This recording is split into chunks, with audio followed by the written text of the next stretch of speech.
네, 오늘 유진투자증권 이재일 연구원 모시고 자동차 업종 분석과 전망 들어보겠습니다. 연구원님 어서 오세요. 안녕하십니까? 네,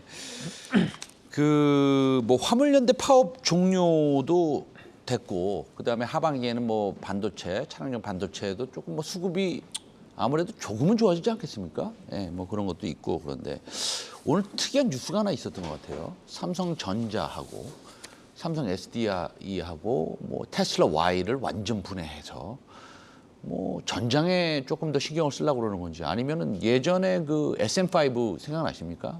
그런 전기차로 또 진출을 좀 간접적으로 하는 건지 직접적으로 하는 건지 이런 뉴스 보셨습니까, 연구원님? 뉴스는 자세한 내용은 저도 아직 들어보지는 못했고요. 네. 모뎀 Y를 이제 브레이크다운을 해봤으면은 삼성 SDI나 삼성전자 같은 경우는 전장 부품이나 차량용 배터리 이쪽하고 관련이 있기 때문에 세부적인 어떤 식으로 지금 전기차 구성이 되고 있고 그리고 어떤 핵심 부품들이 들어가는지 이런 부분들을 좀 자세히 살펴보지 않았을까 생각이 듭니다. 알겠습니다. 네. 근데 굳이 얘기하면 삼성전자도 전기차에 진출하고자 하면 기술적으로는 아무런 문제가 없는 거 아닙니까? 기술적으로는 가능할 수 있죠. 네. 근데 가능할 수 있지만 네. 이제 어떤 브랜드를 론칭을 하고 차량을 만든다는 거는 시간이 상당히 오래 걸리거든요. 네. 그래서 내부적으로 준비 과정을 거친다 하더라도 최소 5년 이상 필요한 비즈니스이기 때문에 그 부분은 이제 좀 당장 그 브레이크다운 한 것만 가지고서는 네네. 진출한다 안 한다 이렇게 말하기 좀 어려울 것 같습니다. 네네, 알겠습니다. TF는 발족이 된 것 같고요. 자, 그럼 화물연대 파업 종료로 자동차 업종 흐름이 이게 중요한 뉴스입니까? 어쨌든 첫 번째. 중요하죠. 왜냐하면은 예. 화물연대 파업 때문에 부품 공급 차질이 좀 있었기 때문에 생산이 상당히 차질이 빚었습니다. 지난주에도 감산이 좀 있었고 이번 주에도 만약 파업이 지속이 됐었다고 한다면은 상당 부분 생산 차질을 불가피했을 텐데 다행스럽게 이제는 종료가 되면서 빠르면은 이제는 이번 주부터는 정상 가동이 가능할 걸로 이렇게 보입니다. 알겠습니다. 자, 서두에 말씀드렸다시피 이제 반도체 수급난 해소 문제가 남아 있습니다. 예, 얼마 전인가요? 한 달 반 정도 됐나요? 제너럴 모터스의 CEO는 하반기에는 반도체 수급이 조금 해소될 것이다 이런 얘기도 했는데 그거는 또 작년에도 사실 한 것 같아요. 그래서 100% 이걸 믿어야 되느냐라고 하긴 어려운데 전반적인 지금 반도체 수급 상황 어떻습니까? 반도체 수급 상황은 하반기가 되면 이제 좀 개선이 될 걸로 보고 있고요. 이제 작년하고 약간 좀 차이점을 보게 되면은 지난해 같은 경우에는 사실 완성차 업체들이 반도체 수급상에 대해서 완벽하게 좀 파악을 못하고 있는 상황에서 갑작스럽게 생산 차질이 발생을 해서 거기에 대해서 좀 속수무책으로 좀 당한 측면이 있고요.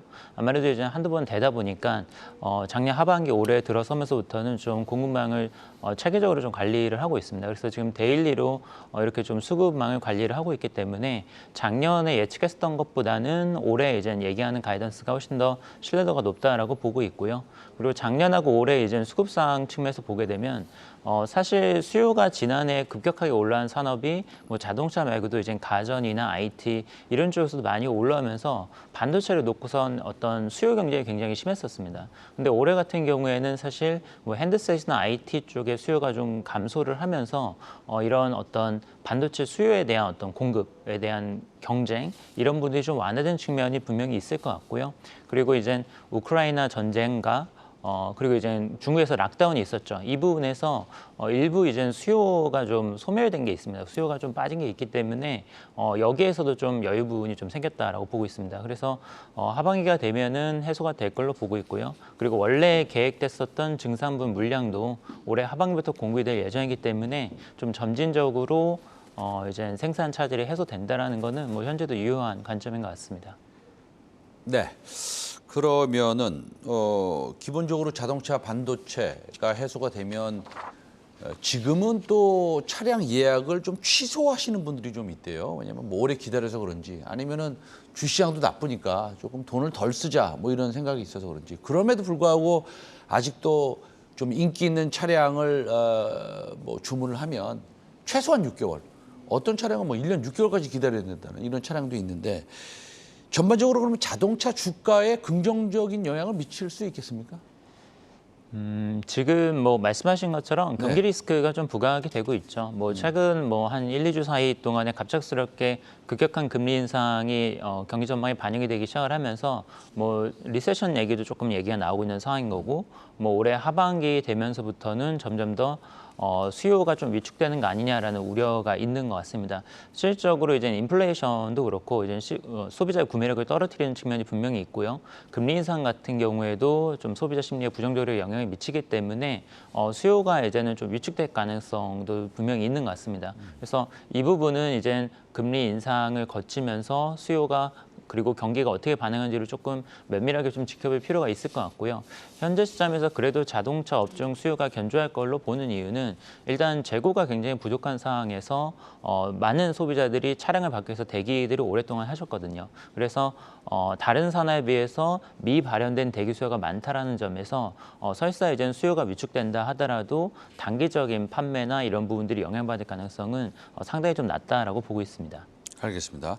반도체 수급이 괜찮아지고 그다음에 지금 대기 물량이 있어서 일단은 물량 소화가 잘 될 것이고 그다음에 파업도 안 하고 있고 그러면 현대차의 주가가 가지는 방향성이 조금 궁금합니다. 또 현대차가 얼마 전에 바이든 대통령이 왔을 때 미국의 뭐 전기차 공장도 만든다고 그러고 배터리 공장도 만든다고 그랬던 것 같은데 전반적으로 현대차 앞으로 뭐 1년에서 2년 후에 뭐 주가 상황이라든지 아니면 회사의 전반적인 그림을 딱 봤을 때 어떻게 변해 있을 거라고 생각하십니까? 뭐 지금 보시게 되면은 현대차 그룹 내부적으로 기존 내연기관차 라인업들을 굉장히 전기차 쪽으로 본격적으로 바꾸고 있죠. 뭐 얼마 전에 뉴스 나온 부분 보면은 뭐 소나타 같은 경우에도 좀 단종을 시키게 될 것 같고요. 곧 있으면 이제 한 7월 달 정도가 되면 아이오닉 6라고 하는 EGMP 기반의 중형 세단 타입의 전기차들이 좀 공개가 됩니다. 그래서 이제 소나타를 대체하는 중형 세단의 볼륨 모델로 전기차가 들어서게 될 거다. 좀 이런 기대감도 있습니다. 그래서 전기차로의 전환은 굉장히 좀 속도감 있게 반영이 될 것 같고요. 또 이런 어떤 이제 원자재 가격 상승 속도가 빨라지는 상황에서 더더군다나 이제 빨리 세단 같은 차종들, 좀 수익성이 낮은 차량들이 빨리 퇴출되고 있기 때문에 전환 빠르게 일어날 걸로 이제 기대를 하고 있습니다.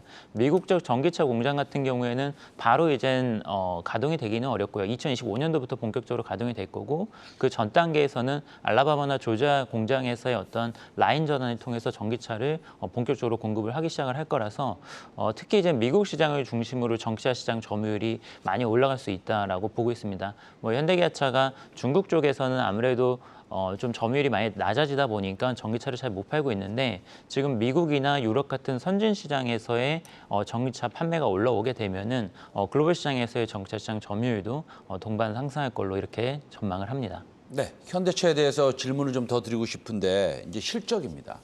1분기 실적 나쁘지 않았지 않습니까? 네, 좋았죠. 사실은 좋았습니다. 2분기 실적도 괜찮을까요? 네, 2분기 실적도 긍정적으로 보고 있습니다. 뭐 6월 달에 이제 화물연대 파업 때문에 생산 차질 대수가 뭐 일부 좀 반영이 될 것 같기는 한데 뭐 이번 주부터 뭐 특근을 하고 하면은 뭐 최소화하는 방향으로 가게 될 것 같아요. 특히 2분기 때 아무래도 ASP 상승 효과도 전반적인 이제 평균 차량 가격도 1분기 대비해서 2분기 때 더 많이 올라왔고요. 환율 조건 같은 경우에도 1분기 때는 원달러 평균 단위를 1,207원 정도 이 정도 형성이 됐다라고 한다면은 지금은 1,250원 정도 수준에서 형성돼 있기 때문에 환율 임팩트에 따른 실적 부스트도 좀 기대를 할 수 있어서 2분기 실적 기대를 하고 있습니다. 알겠습니다. 자, 그러면은 뭐 앞으로 이제 자율주행 시대로 접어들고 있는데 4단계 자율주행은 조금 뭐 시간이 걸릴 수도 있고 물론 강남에서 좀 테스트도 하고 그렇습니다만 그래도 뭐 2.5단계, 3단계 자율주행은 그래도 눈앞에 있다라고 얘기해도 과언이 아닐 텐데 자율주행 관련된 회사들의 그 모멘텀이나 실적이나 미래 성장성이나 이런 것들 좀 긍정적으로 보십니까? 자율주행 지금 현대차가 G90 올해 풀모델 체인지를 올해 연초부터 이제 본격적으로 판매를 시작을 했고요.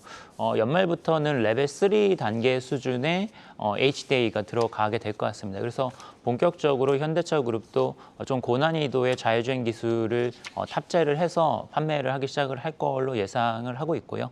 그래서 이런 부분들이 사실 자율주행은 바로 레벨 4로 가서 완전 무인 자율주행이 되지 않더라도 중간 단계 시스템을 넣어서도 수익이 발생을 하기 때문에 시장이 여기서부터 지금 본격적으로 커가기 시작을 하고 더 나아가서 로보택시 단계로 넘어가게 되면은 시장이 또 폭발적으로 증가를 할 수 있는 또 이런 잠재력이 있는 시장이기 때문에 관련된 기업들이 뭐 지금 당장의 어떤 뭐 매출 규모나 이런 부분들이 굉장히 좀 아주 크지는 않다 하더라도 장기적인 성장성이 굉장히 높은 비즈니스 분야다라고 볼 수 있습니다. 네, 그래서 자율주행까지 여쭤봤고요.